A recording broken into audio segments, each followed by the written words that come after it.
You cannot do it. You are a no one. This is what people thought of me when I was 12 years old, moving from Vietnam to Germany. It was the year of 2004 in a small town of southern Germany called Ingolstadt. And I was there with my father in the first day. We went together to the school so that he could register me into the school. I didn't speak any German by then. We met the school director, and she said something to my dad which I will never forget. Mr. Nguyen, your son, he does not look like he can finish school.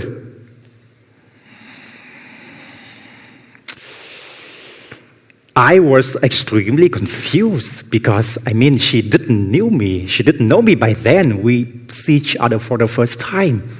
So how can she just judge me by the first time? My dad, he was furious. He was always so proud of my achievements. He always encouraged me to try my best. So the comment of the school director, to him, it was like a personal attack against him. It made him feel like he is not good enough in order to raise a child. A few months later, I already registered into the school. So it was the German class. And the teacher, he asked us a question. And I knew the answer, finally. So I thought to myself, yes, this is my time to shine. So he asked the question, and I raised my hands, right? So I answered him. I knew my answer was correct. And then the moment I said the answer, the whole class, they laughed at me. Some kids, they tried to mimic my accent. Some kids, they make fun of the way how I spoke because I was different. Because I didn't have the perfect German accent like they expected. Because I was just different than everybody else. And since this moment, I got into contact with something else. Since this moment, I realized that something has haunted me. Since this moment, I got into contact with a bad, mean shadow. If you think about a shadow, you might think about something which is always there for you, which is protecting you, which is going to be there in a hard time. But in my case, this shadow wanted to do some harm to me. This shadow wanted to attack me the whole time. This shadow has the form of racism and discrimination. So I understood for myself I was far behind my peers. I had to work harder. So that's what I did. The desire for me to belong to the group was so strong that it hurt a lot. I tried my best in school. I tried my best to learn the language. But still, this kind of discrimination attack, it just came to me the whole time. And it was, for me, too much. So during my first birthday, when I turned 13, it was the 18th of December, 2004, I went into my room. I closed the door behind me. I turned off the lights. I went into my bed. I lay down, put a blanket over my head, and And then I just cried. I just laid down and I cried the whole evening. I remember when I had this birthday in Vietnam, I have so many people around me. I have my grandparents around me. I have my best friends. I have my cousin. I have my whole family. And now I was there in this foreign country where nobody accepted me. So it was just too much for me. So eventually my mom, she found me. She asked me, Tuan, what are you doing here? You should go out. This is your birthday. I told her, Mom, I cannot do it. I cannot do it. No, nobody wants to play with me. I don't belong here. I just want to go home to Vietnam. And then my mom, she came to me silently. She sat beside me, and she asked me, "Oh, son, do you remember how your dad and how we came to Germany first?" And I told her, "Yes, Mom, you said 10 years ago you wanted to have a better future for our family, so you left Vietnam. I had to stay with my grandparents when I was 2 years old because the journey across the borders was too dangerous because you were refugees." And then my mom, she told to me, "Yes, son, but you know what? It was very, very difficult decision. We had to leave you in Vietnam without knowing when we will be able to see you again. We have to cross the borders. We have to make this dangerous journey for a better future for our family." And you know what? People here in this country, they treated us badly the same way they are treating you now. They say hurtful things to us. Something like, "Slit eyes, go back to where you belong." But do you know, my mother asked me how we prove them wrong. And I answered to her, "Mom, I don't know." And then she told me, "Because we believe in our values, because we believe that hard work is going to pay off, because we believe that someday we are going to prove to the people who are laughing at us that we can do it. Because every time when these people say hurtful things to us, we'll think silently to ourselves, we are going to bypass all of you. So son, you can do it." And this is the moment my mom, she came to me and she hugged me. And then she said to me, "Son, we love you so much. It took us 10 years so that we will be able to have the paper to pick you up from Vietnam to Germany. So please, don't give up on us. Because we believe that you can do it." And this is the magical moment I realized that my mom, she had a bad shadow as well. It's not just me, I'm not alone. It's also her. She had a bad, mean shadow.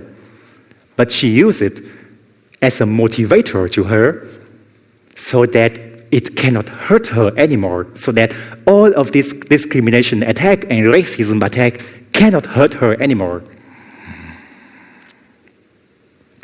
How many of you here in this room have ever experienced discrimination before in your life? Ooh, yeah, almost half of the people in the room. According to the study from the German migration, and integration. Every second looking Asian people in Germany have experienced discrimination over the past 12 months. The study took place in the year of 2021. So it's not just me and you, we have some kind of obstacles, bad mean shadows, but a lot of people here in this country, they have it as well.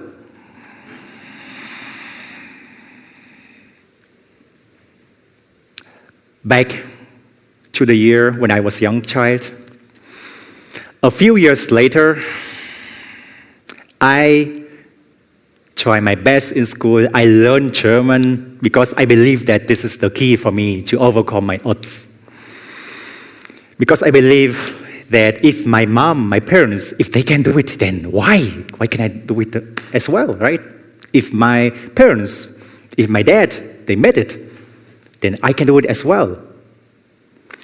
So I learned German as hard as I could. I try my best in school.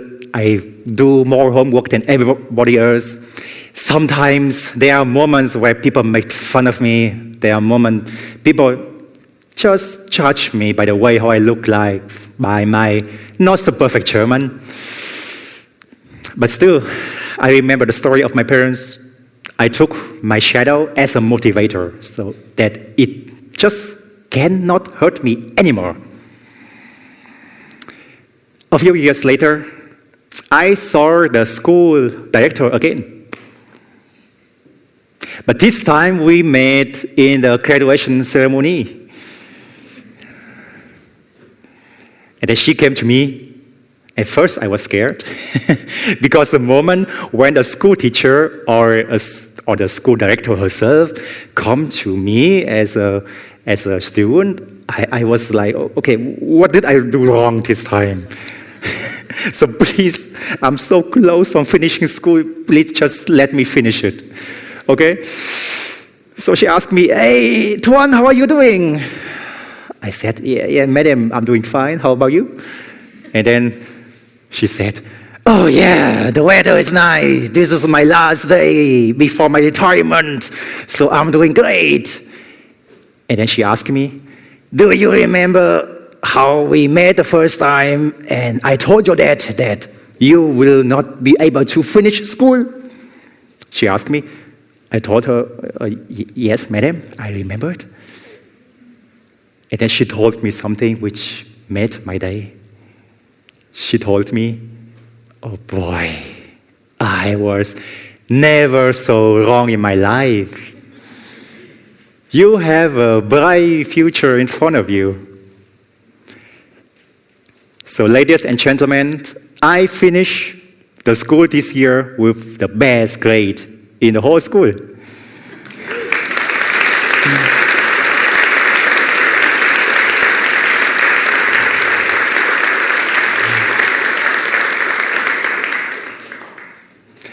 I realized that with this action, we both have won. The school director and me, we both did it. And with my action, I took away her bad shadow, and together we turned it into a good one. So now, she can go to retirement in peace.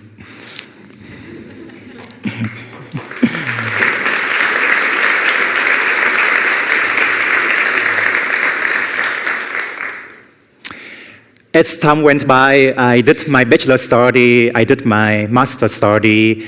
I started my own company about 2 years ago. And you know, this kind of discrimination attack just keep coming. When people didn't know me, they saw me for the first time, they would just make comments, but it doesn't hurt me so much anymore because now I have this shadow, I have this armor against in front of me and behind me. It protects me from all of this attack. But I wish it would be different because it was really hard time for me when I was a teenage boy. I wish it would be much different, especially for the refugees and migrants who are here in our country. If you take a look into the German integration and migration systems, you are going to notice that there are so many of the courses for the people who came here into our country, for migrants, for refugees. But there are just not enough courses for all of the people who are here. I'm speaking about the local people who are here. If we want to make integration work for this kind of people, we have to work with the local population as well. And I believe we have to change it. And we have to do it in an earlier age, because nobody was born with racism. Nobody was born with it. This is something which is transferred by the system we live in. This is something which is taught unconsciously. And so for me, I wish, for my heart, it will be different for all of the refugees and migrants who are in my shoes right now. And we have the power to change it. Everybody here, we have the power to do that.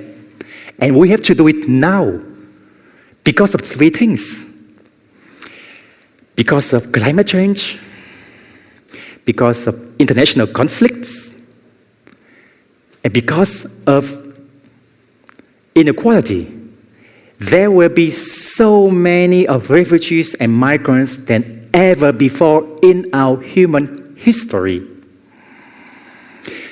And we can do it. So for me, I see a future where the only race we have is the human race. I see a future where the only nation we have is the nation Earth. I see a future where people with different skin colors, different hair colors, different races, they will be treated as equals. I see a future where the local people here in this country will welcome the refugees and migrants with three things: kindness, empathy, and acceptance. I see a future where the refugees and the migrants will say to themselves, yes, I can do it.